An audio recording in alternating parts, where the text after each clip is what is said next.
tunaingia. Okay, are we ready? Yes. Asanteni sana. We want to thank you all for coming, especially the fourth estate. This is a very serious moment in our country's history. We are going through probably the worst times of constitutional delinquency we have ever witnessed from a head of state. We have a head of state who has decided that the constitution is irrelevant. We have police officers and so-called armed forces that have decided that our democracy and the tenets for which our forefathers fought for this country have been suspended. There is only God that we recognize that is above us. Everybody else is below the sovereign Kenyan. That is the wish of God. That is the constitution of this land. We have a statement here in relation to the killings and abductions that have been going on in this country ever since the peaceful demonstrations that started in June. Many of us on this table are victims of this. We have families here that have been so devastated by the loss of loved ones, especially young ones. But before I read this statement, I would appreciate your patience in recognition of some of the people who are seated here with me. Some people who are here with me have suffered untold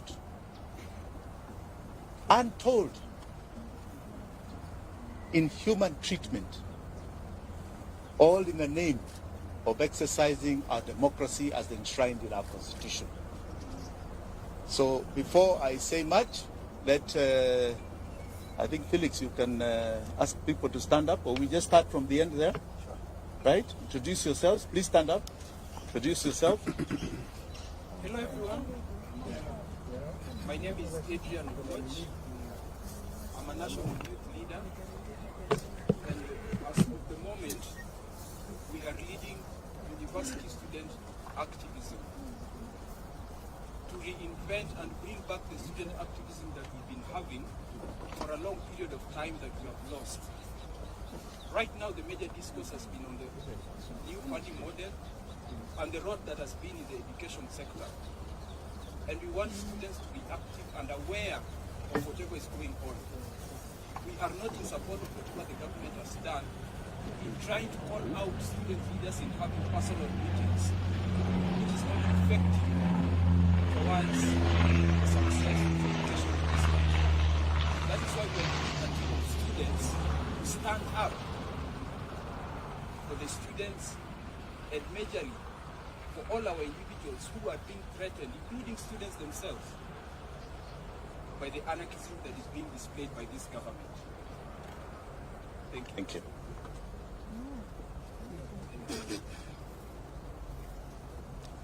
So hello everyone. Hi. Okay, my name is Julius Kimani. I think these we discuss together as this issue because I believe at stake here is our very lives, our very existence.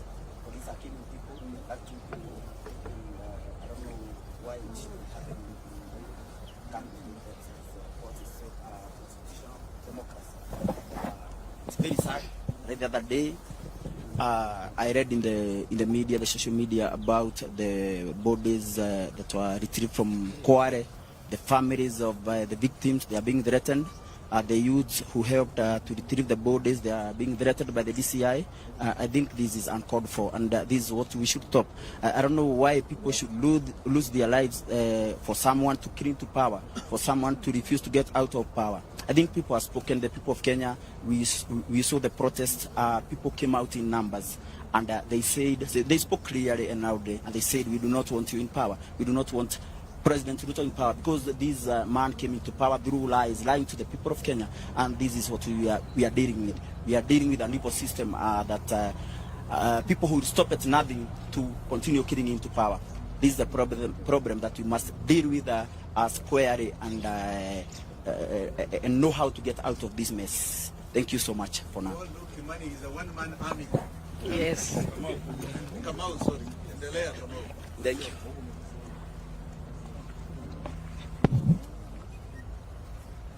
Habari zenu. My name is Florence Kanywa. I'm a social justice activist, and I am the Linda Women League Free Kenya movement. Just to let you know that the 3 persons who were abducted on 19th are members of Free Kenya movement. Bob Jagin being our chairman, and we are really saddened by what happened. And we are here to demand they be brought back to us, dead or alive. Thank you. Good afternoon. Charles Ole Sakei. I'm Charles Ole Sakei from Kajiado County, youth leader from Kajiado. I am here representing Bob's family. I am from Free Kenya movement. We have been on the ground with him, championing for our rights. And the reason we are here today is because someone somewhere has decided to criminalize the right and freedom of protesting. So ndio kwa maana leo tumekuja hapa kwa sababu wenzetu waliweza kuchukuliwa. Hatusemi walishikwa, walikuwa abducted. Serikali haijatupatia majibu leo, ikiwa ni siku ya 15 tangu hawa vijana kuchukuliwa na kupotea. Polisi wamedinae kwamba waliwa arrest ama wanawa detain. Lakini tumekuja tujiulize pia, kama polisi wanasema hawakushika hawa watu ama hawayuko na hawa watu, watuambie nani wako nayo. And I want to ask, itakuwaje kuna milisha ina operate kwa hii nchi na rais anasema hajui? Anasema hajui kwamba kuna watu wamepotea. The president the other day said that he is not aware of anybody who is missing. So mimi nataka niwaulize, inaweza kuwa kuna mtu anaongoza nchi na hajui? Okay. Sawa, asante.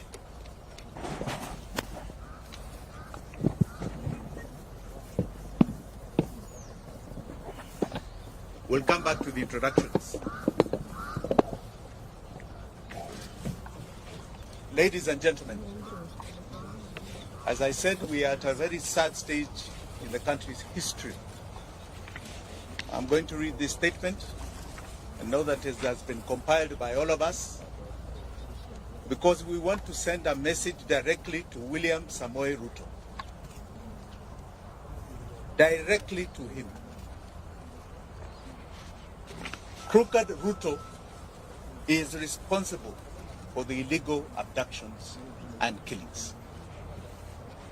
Today, we stand in solidarity and empathy with all the families here and those who did not make it to come for their sons and daughters who have been abducted and have disappeared. It is devastating for a family and friends when a loved one disappears.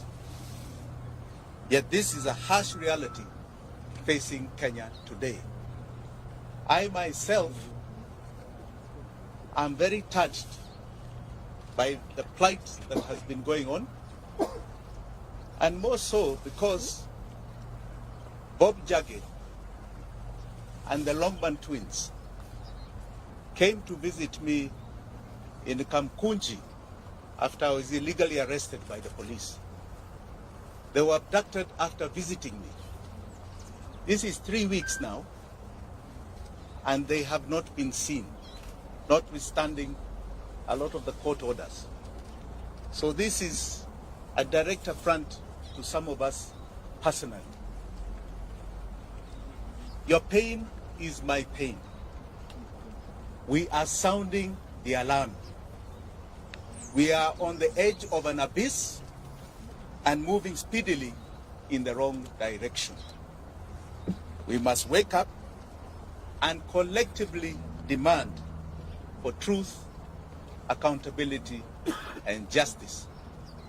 Many times it is said that if it happens to one, we keep quiet. It happens to another, we keep quiet. Eventually it will land in each of our doorsteps. We saw this during the abductions of so-called terror suspects. We've seen it over the years. But because there is a security team that tells us that it's for our benefit, we keep quiet. Today they have extended it to people who have been peacefully demonstrating in this country. Abductions is becoming a way of life. Extrajudicial killings, a way of life. This is not the Kenya that was envisaged even by the makers of the new constitution. The terrifying illegal abductions, enforced disappearances, and extrajudicial killings in Kenya remain a state strategy to spread terror amongst us. The feeling of insecurity and fear it generates is not limited to close relatives of the abducted or the disappeared only. It affects each and every one of us. Illegal abductions and enforced disappearances violates the right to life, liberty, protection before the law, and protection from other cruel, inhumane treatment and punishment. Abductions victimizes the families, relatives, friends, and victims and survivors like we have here. We have a young man here who was abducted all the way to Maragua. He'll tell you his story. Abductions are a gross violation of the international law, including the Rome Statute. Abductions are kidnapping. Please understand. The state is kidnapping people, kidnapping Kenyans.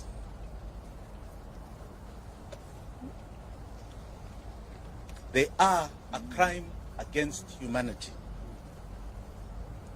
Family and friends of people who have been abducted and disappeared experience slow mental anguish, not knowing whether their son or daughter, mother or father are still alive, not knowing whether he or she is being held or how they are being treated.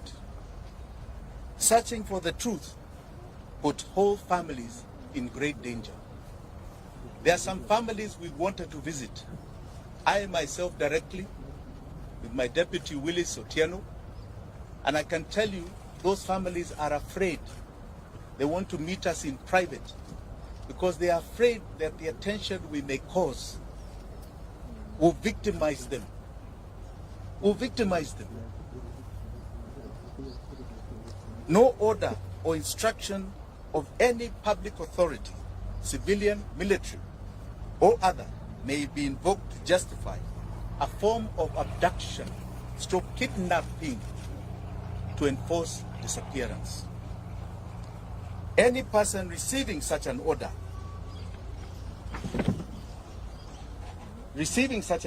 or instruction shall have the right and duty to not obey it. Article 26 of the Constitution of Kenya guarantees every Kenyan the right to life, specifically stating a person shall not be deprived of life intentionally. Article 28 and 29 of the Constitution provides the human dignity, freedom, and security of the persons, which includes and not be subjected to torture or treated or punished in a cruel and inhumane manner. The Inspector General of of the National Police Service, under Article 245 of the Constitution, must exercise independent command of the police. We have seen what is going on. You have an IG who stands up and says you can demonstrate. It's in the Constitution. 2 days later, he's chasing everybody from the streets and his officers are shooting. Who is giving him those orders? The IG is constitutionally required to ensure the police operate with the highest standards of professionalism and comply with constitutional standards of human rights and fundamental freedoms while performing their work. In exercise of the command of the police, the IG has the constitutional responsibility to ensure that the officers commit to protect the right of life of all Kenyans by adhering to the Constitution.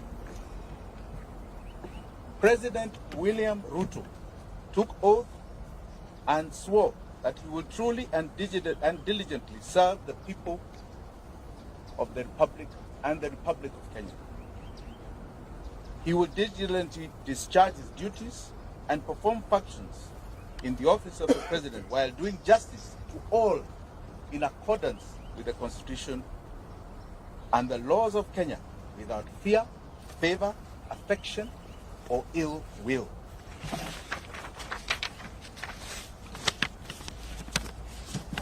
President Ruto, and I say crooked Ruto, the crooked man, took oath and swore to faithfully bear true allegiance to the Republic of Kenya and will obey, observe, protect, and defend the Constitution of this country. And he will protect and uphold the sovereignty, the integrity, and the dignity of every single Kenyan. That is an oath you are swearing to God before 54 million Kenyans. Regrettably, today it can be confirmed that crooked Ruto has not only violated the Constitution of Kenya, but has contravened his oath of office. He has become a constitutional delinquent. For the avoidance of any doubt, if any of you have any, crooked Ruto is solely responsible for the abductions, enforced disappearances, and the murders of young Kenyans, Gen Z. He has turned his police force into a political militia. Kenyans must never forget William Ruto's history. And Kenyans will never forget what he's doing to us today. Crooked Ruto is hypocritically mocking, laughing, and demeaning the abducted, disappeared, and murdered sons and daughters of this country, and their loved ones who are painfully crying daily. The only crime they have committed is exercising their constitutional and democratic right to peacefully and unarmed demonstrate on the streets in our country. We will not yield to crooked Ruto's tyranny. We will not. Because to yield is to advertise to all those that have fought for the democracy that we have today, starting from 1920. We are telling them that we have succumbed to the will of tyranny. William Ruto will not take us there. He is no different. When you look at that man, read the history of people like Pol Pot of Vietnam, Adolf Hitler. Read the history of Amin Dada, who was just next door to us. Umar Bashir, who created atrocities in Sudan. He is no different. It's not a man to glorify. That is a man to feel shame that he represents this great country called Kenya in any position. Finally, I wish to assure the abducted, the disappeared, and their families here and home, you shall never be forgotten by Kenyans. Ruto may forget, may ignore, but we will never forget. You are the true freedom fighters of our time. You are the heroes and heroines of this country. Forgetting you is rejecting our own identity. Forgetting you is to renounce the meaning of our life. Forgetting you means that we do not even love our own families. We will keep the memory of our abducted, our disappeared, our murdered. Forgetting them is allowing crooked Ruto to achieve his goal of erasing our loved ones from this earth. We are going to continue demanding justice. We shall relive their memory as we do. The abducted, the disappeared, the murdered shall live forever in our minds, in our hearts, and etched in the history of this country. Thank you very much. Do you have any questions? Yes. What's your name? My name is Barack from the Street Boys. Mm-hmm. The president recently said that he is not aware of anything of that, and should there be someone who is aware of such a case, should provide the names to PS Mon. Have you and your team done? You know, crooked Ruto has a big problem. He seems to be delusional. The information is in public domain. The media has over and over stressed names. Are you telling me he does not listen to the media? He doesn't watch TV like all of us? If he was true to the oath of office that he took, he doesn't wait for people to submit names. He would have already set up an inquiry with the allegations that are already there. He should be informing us what is going on. The only reason he is doing that is because he is the one who is doing it. Okay? Let us not mince our words here. Those are his instructions being obeyed by others. And he will be held to account. The days when people just got away with things are over. The level of accountability Kenyans are demanding, and the world, is at an all-time high. He will not get away with it. Any other question? Yes. My name is David Ora from Kenya. The other subject, teachers are being subject are you an interested party or seeking to get involved? And then, how do you pursue justice?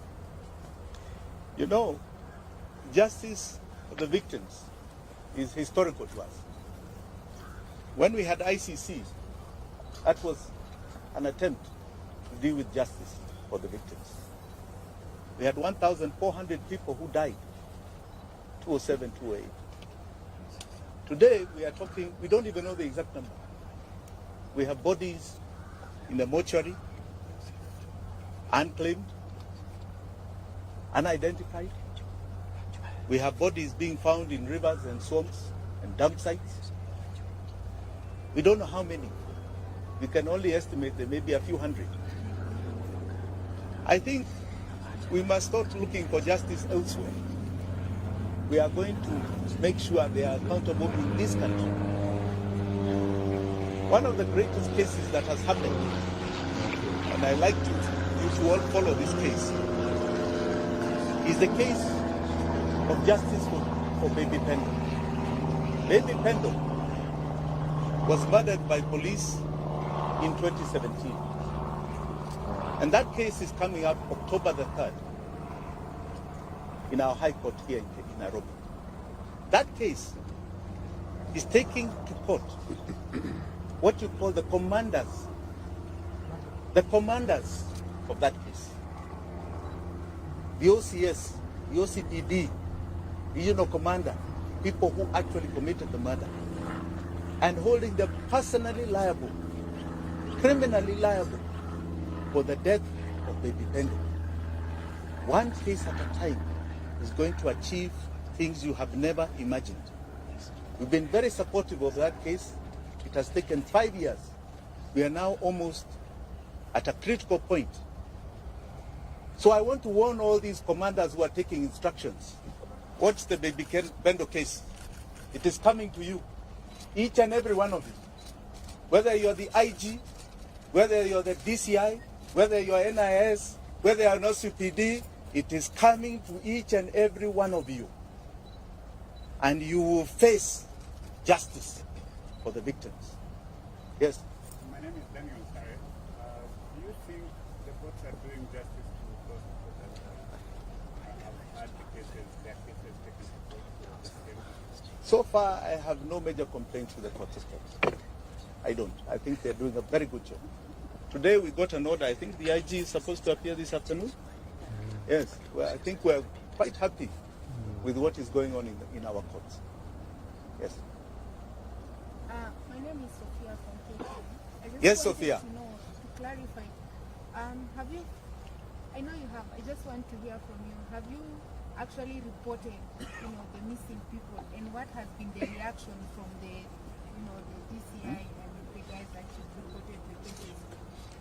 They have been reported to every single police station that is responsible. In other words, where we assume, let's just say we are assuming, were the areas of abduction or the areas where the families come from. They have been reported. Have you ever sought a comment from the IG? Have you? You're asking us, have you? Why are you not seeking comments from those people? They are the abductors. They are being accused every day. I'm here accusing them. Let them stress their defense. Okay? I was just asking if you follow the due diligence. Absolutely, absolutely. But the onus is not on us. The onus is not on us. It has been done. But don't be like them who want to say, oh, nyinyi mufanya report, mufanya. It's not about us. You think people are creating fake bodies and fake missing persons? Let's be sincere. It has been followed. And as you can see, there are people who are living in their own reality. They don't want to acknowledge that there is such a thing. Yes. Yes, Lugu. So far as Jim Wanjiki, how many families have you reached able to communicate about the missing persons? How many families? How many are there so far?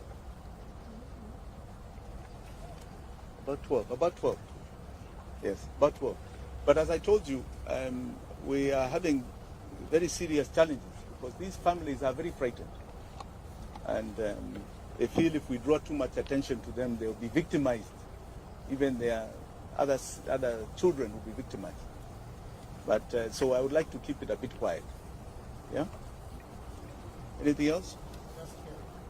Yes. Yes, good afternoon. Two questions. One, I understand that you have a case active in court. But the last time when you had a question, you told the public that your team is doing an assessment and very soon you will let the person know how much the damage was for the police officer who raided the home. Two, you mentioned that everything is in cloud. And that's why you're confident enough that there were some items that were planted. But is this part of the evidence you will present before the courts to be doing it or satisfy the judges with the evidence? Thank you. Thank you for that question. You know, I didn't call this for myself. I was here to talk about others. Kesi yangu itakuja. And I want to assure you, as I assured you then, it will be a shocker case. Okay? A shocker case. But I'm not here today to talk about that. I'll come to me. Today, I am here. All right? There are people who are not here, who have not only died, others have been abducted. We don't know whether they are dead or alive. I think that's really the concern. Mimi niko hapa, niko hai, niko sawa. My family wako hai. Sindio? So we'll come to that. Yeah. Sorry, last question. Yes. We know some of the people that were abducted, they are body wanategemewa kama watu kwa familia zao. I mean, you as Breadwinners. Yes. you as breadwinner, is there any way that you feel like you're going to be able to support them until they... My friend, why are you asking me of private arrangements? Sio hapana kitu ya public. Kuna watu wengine ambao wanasema kitu. Any other question? Yes, ndugu yangu. From? Sorry.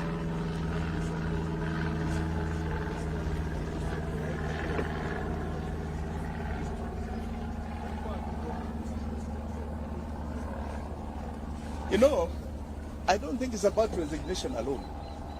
These are people who should be criminals before a court. They have completely decided the law is irrelevant. And whether they resign today and you put others tomorrow, it makes no difference. The key thing is that they need to be seen in a court of law answering for the injustice that they are committing. That may be the greatest attempt at stopping continual abuse of the law by the police. We need to see an IG in court. We need to see a DCI in court. We need to see OCPDs and OCSs in court. That is what we need. There was a young man who was shot some time ago called Rex Masai. Rex Masai. That was the first one that was brought to our faces. Okay? We have had how many stories for the last 3 months? Including from these agencies, what is it called? Yes. Really. We are talking about young men's lives here. Young girls' lives. I don't think it's a matter of resignation. Yeah. Do you feel like justice is gonna ever be done? Absolutely. And do you have hope for the Kenyan? Absolutely. In fact, most Kenyans feel very hopeful. Any of these criminals who are perpetuating injustice will see that court of law. One day, that I assure you, this is not going to continue happening in this country. What is the time limit that is giving the government to be able to produce the people, and what is the plan? Well, let us see how they answer today, because today's, this afternoon's case is critical. Many of us are skeptical. They will say they don't know where they are, they are not the ones who did it. But they also don't know what we have to prove that they are the ones. So let us see what they produce as the excuse this afternoon. Then you can ask me about time limits. Okay? Asanteni sana. Please hold on. I would like you to still hear some people here. Yeah? Please, Felix. Can we start with the former survivor? Yeah, yeah. This young man. Okay. Yakuje tu hapa. Exchange the Down with extrajudicial killings, down. Down with extrajudicial killings, down. Down. Viva.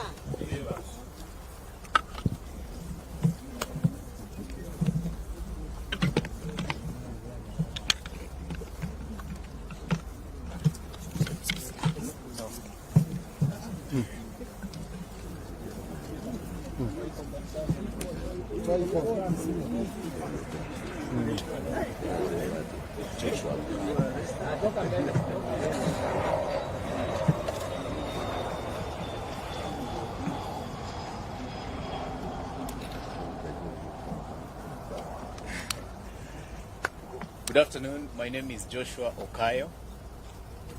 I am a student undertaking my advocates training program at the Kenya School of Law, and also the president of the Student Governing Council at that institution. I have been very actively participating in protests that we've seen in the past 2 months. And I remember on 18th of June, I met Advocate Wakili Will is here. We were actually with him on the street. And it appears to me that this was history writing itself. I got abducted on 26th of June and was released, or rather when I realized that I was released, that was 28th of June. Because I found myself at the bank of Maragua River in Moranga.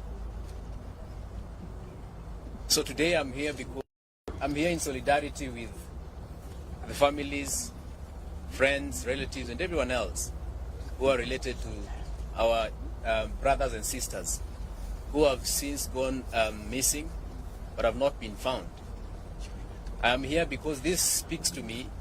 I am here because I identify with the case in question right now.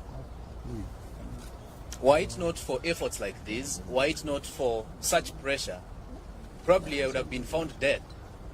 Sometimes I sit down and reflect, and I see the mere reason why I should also fight for other people, the way my friends and the whole nation fought for me, and they ensured that they remembered my name so that they released me. So at this juncture, remember their names, remember Jagi's name, remember everyone's name. And I would encourage Kenyans to all push for the release of these people. And to William Ruto, the young people are on your case. We are on your case. You have seen people going around the country exposing fraud, exposing theft and corruption. That is just a process to ultimately get you out of office. It might take time, it might be slow, but I can promise you, ultimately, the voices of the people of Kenya shall reign supreme. I want to say Paul to the families, because I know how this affects families. When I was abducted, and it was now 2 days, my family members were in distress. They were moving everywhere, calling all my friends, trying to find out where I was. They could do nothing. And you know, the problem is that we have a generation that believes we are very powerless, to the extent that a president cannot be called by name. We have to change our view, and we have to avoid this self-aggrandizement that has been, the impression of self-importance that has been sold to us, and we have to call everything as it is. So I'm here because this is very painful, and if I remember that I was once in such a situation, I feel very sad. Thank you.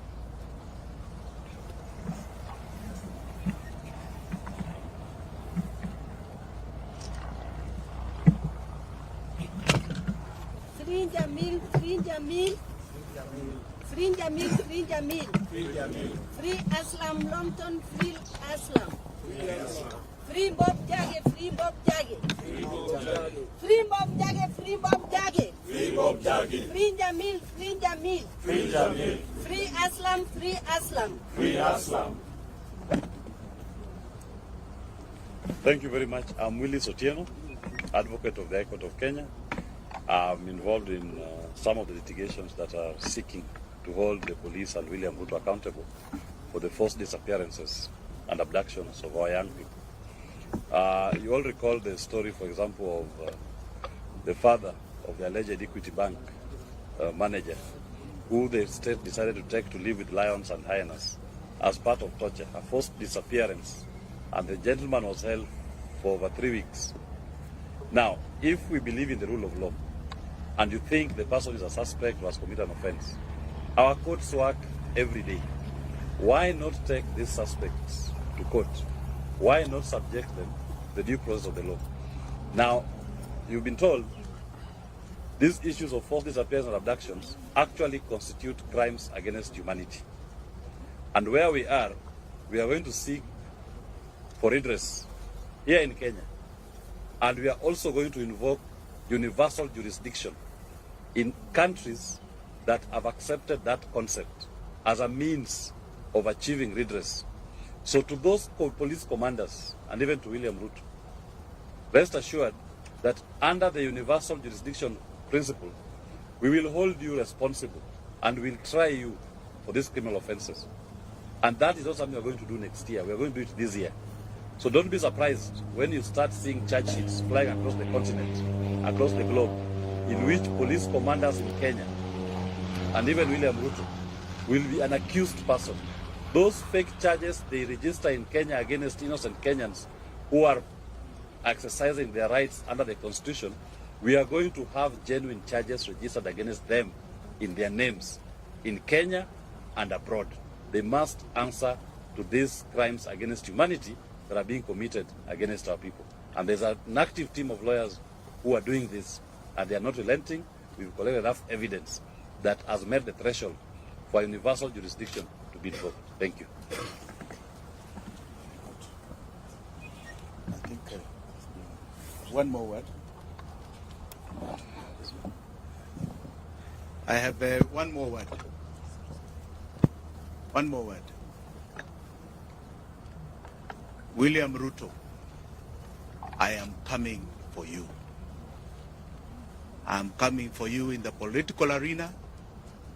I am coming for you in the legal arena. And I'm coming for you with the Constitution of Kenya. I am coming for you. Know it today and every day that you pretend you are a president of this republic. Thank you very much.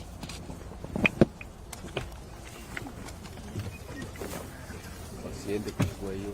Ngojeni.